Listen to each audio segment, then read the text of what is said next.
and welcome back to another tea time with myself, Amanda Prochaska. Today is going to be all about convincing the C-suite to approve your next big project, investment, whatever that might be. We're going to be talking about getting C-suite approval today.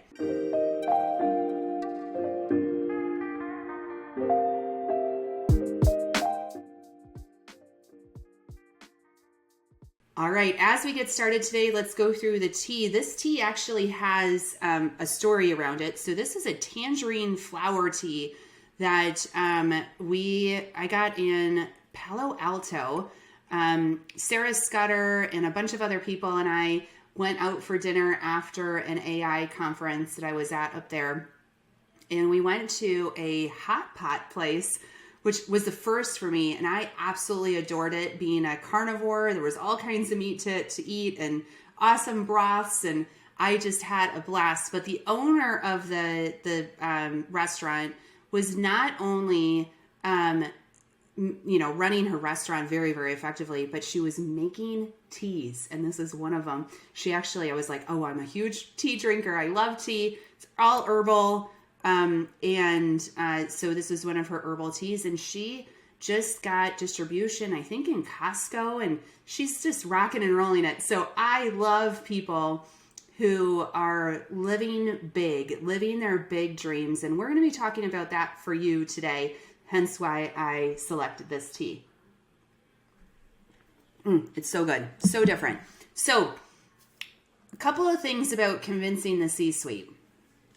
You are probably in a position at work where you have some really big things that you want to tackle. You can call them dreams, you can call them goals, you can call them like, if we don't do this right now, we're not going to be like happy about it here in the next couple of months. Could be at that point. Either way, you have to know A, who your decision makers are, and B, how to convince them to actually say yes. And so we're going to talk about 3 different ways to do that today. There's a gazillion books out there around creating influence and change, but we're going to narrow it down to 3 different tips that you can apply tomorrow to hopefully get to a yes. So the first thing that I'm going to talk about, and I talk about this all the time, so you've probably heard this from me before, but it's speak their language.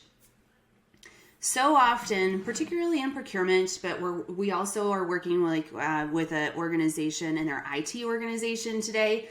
So often when we're talking about these big initiatives, these big goals, what you want to do, it somehow becomes about you versus about the person you're seeking approval from. People do this on websites all the time. It becomes about them versus about their customer. So salespeople do it all the time. It's not a good thing.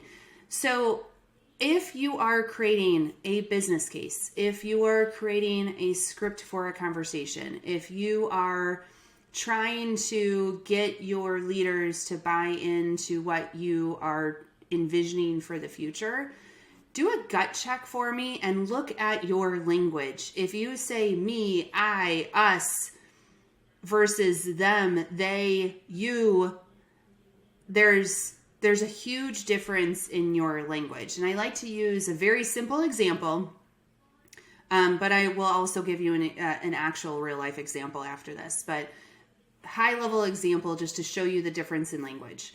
The first one is I need new people on my team. I need additional roles on my team. Okay, so I walk into the CFO's office and I say,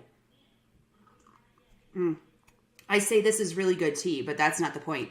I say, Mr. or Mrs. CFO, I need new people on my team so I can meet my goals this next year. Okay, that's one way to do it. Or you can walk into Mr. or Mrs. CFO's office and say, you need me to have more resources on my team so you can hit your goals of X, Y, and Z next year.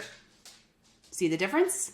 It's pretty clear in that example how much more impactful that can be, because then you're shifting the the decision away from yourself, as in, I need this, but you might not need it, but I do, to making it clearly about them and that they need to make this choice so they can be successful. See the difference? Okay. So one of the examples, we've had a lot of fun as of late working on a project for one of our clients, and it's actually in the IT organization, and they're going and asking for a fairly sizable amount of money over the next 2 years to create this change. It's a very big price tag. And so when we crafted the business case, we talked about what this meant for the business, not IT, right? So we were going through and we're like, okay, why is this important for the business to have this investment in IT? And what are the outcomes for the business that they're expecting because of it? So that is just a total game changer, shift in mindset around how you can approach these types of requests. It is the number one thing you can do to get to a yes. And I kid you not, it just totally changes the ballgame. Okay. So number 2 is telling a comprehensive story. So people talk about storytelling all the time, but one thing that I really would like for organizations to consider, and when you're going and talking to the C-suite, it's always important to follow kind of this storyline, and it works really effectively. So you start about the problem, okay? The problem is what you are wanting to avoid, solution, whatever it might be, but it has to be an urgent problem. Like, it can't be like, oh, this problem might happen 3 years from now. Or this problem actually happened 5 years ago, but we never fixed it. But we're going to just try to fix it now.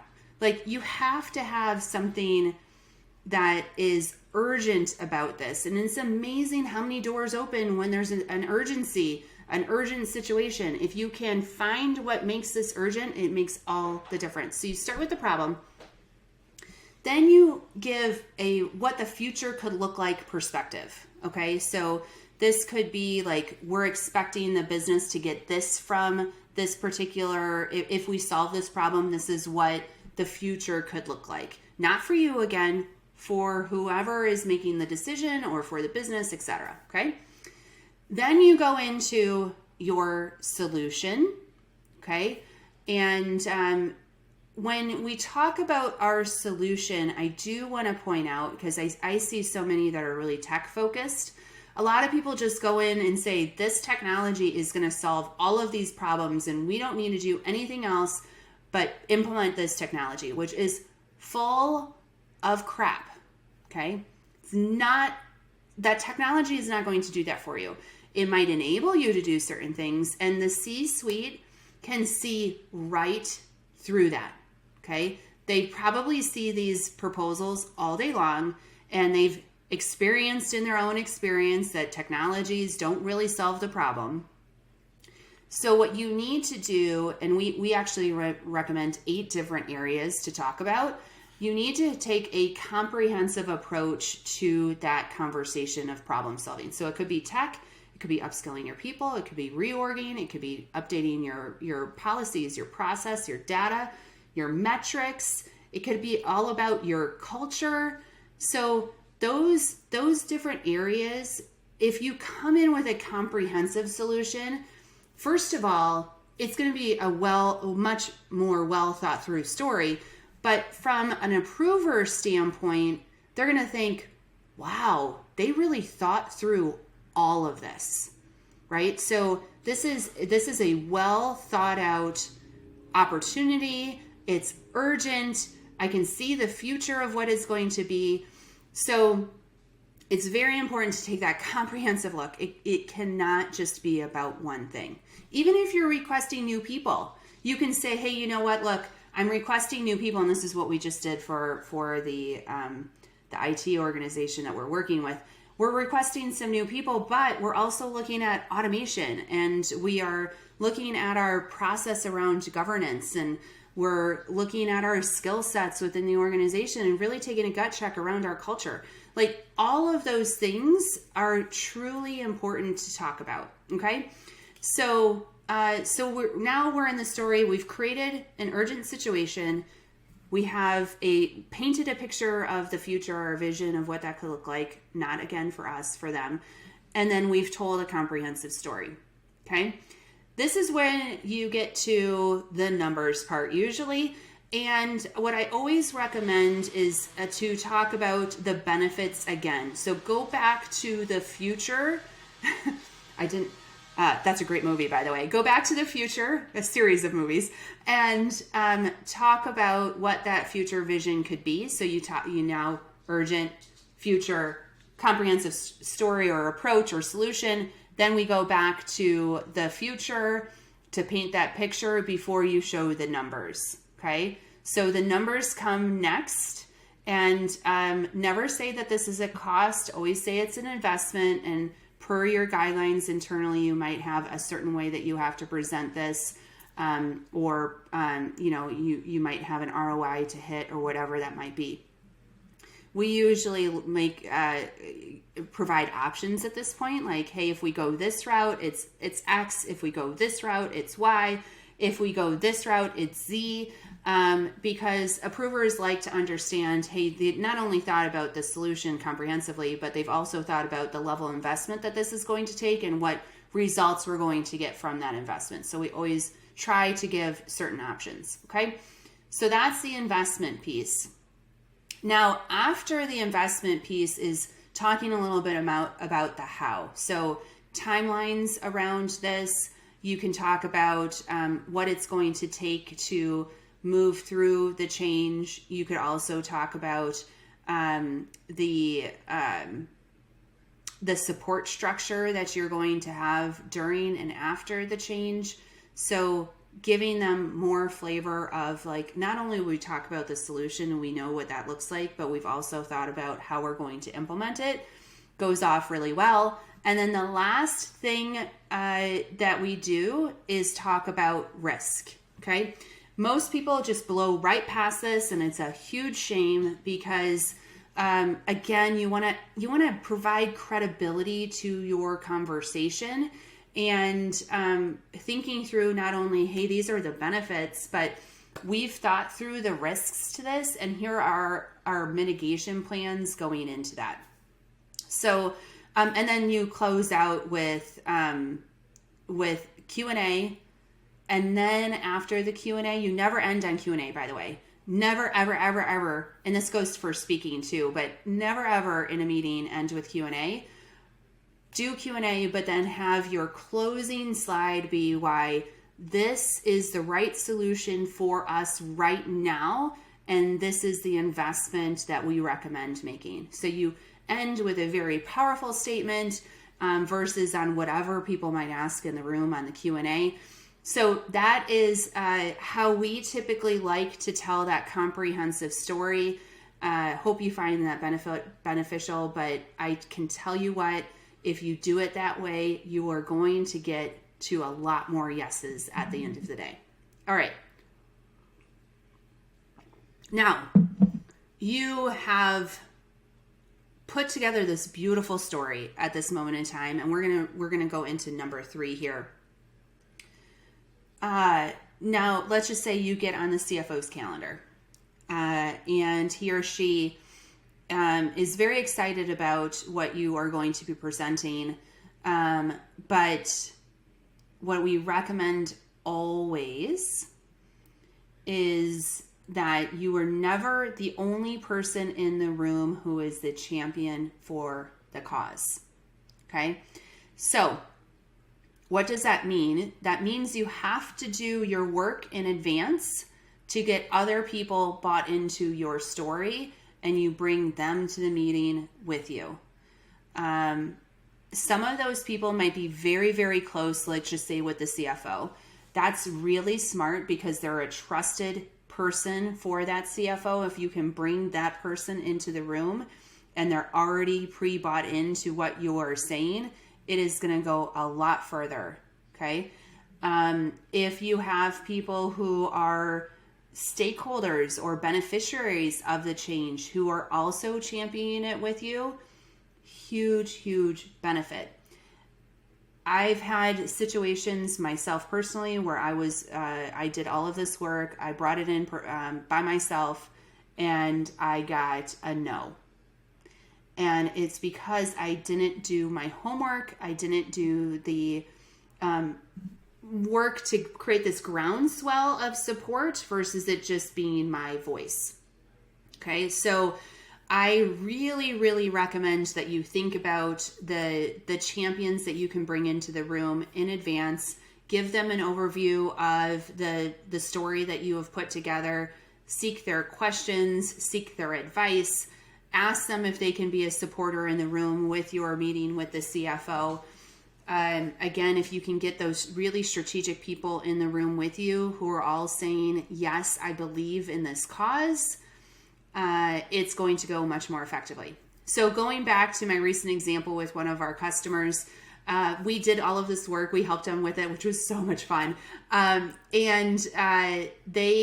They had several people in the room who were trusted by the CFO, who were all aligned to the vision and the story and the solution, etc. So it wasn't just the CIO coming in and saying, this is what we want to do. So it made such a huge difference in getting to the yes. There was some pre-work. The CIO also had some one-on-one meetings with the CFO before these larger meetings, just to kind of float things out there and get perspective before we went in with the big story, which was also very smart.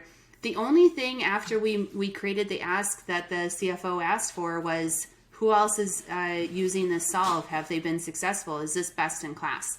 So, which was really smart of him to ask too. So that is something that we want to make sure that we're also incorporating if you can in your particular solution. Anyway, they're getting to a yes. Should come any day now, which is great. Those are the 3 techniques that you can use to get to a yes. So as a reminder, number 1 is speak their language. It's about them, not you. Number 2, tell an urgent, comprehensive story that is well thought through using that storyline that I mentioned. And number 3, don't be the only champion for the cause. All right. That is how you get to a win. Like I said, there are all kinds of different ways and books that you can read about this, but these are the 3 most useful in my experience to getting to a yes. If you like this particular type of content, please hit the subscribe button and the like button. That always helps us out greatly. And if you want to hear a little bit more about how we help customers move through change, including getting to a yes, please check out our website, wonderservices.net. Cheers until next time.